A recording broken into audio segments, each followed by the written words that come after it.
হিররাতুন মানে বিড়াল, আর হুরায়রা মানে ছোট্ট বিড়াল। তো উনি বিড়াল পালতেন, বিড়াল নিয়ে দুষ্টামি করতেন। আমাদের অনেকে শখ আছে ঘরে আমরা বিড়াল পালি। তো উনি একবার ঢোলা জামা, এই জুব্বার আস্তিনের মধ্যে বিড়াল নিয়ে রাসূল সাল্লাল্লাহু আলাইহি ওয়াসাল্লামের কাছে আসছেন।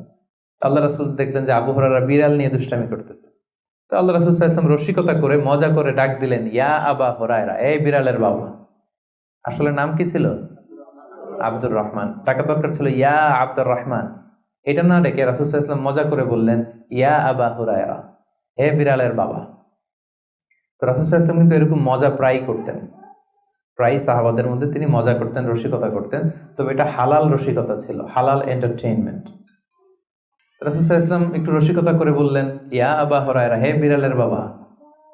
তখন থেকে আবু হুরায়রা রাদিয়াল্লাহু তাআলা আনহুকে সবাই আব্দুর রহমান না বলে বিড়ালের বাবা বলে ডাকতে শুরু করলো। সুবহানাল্লাহ।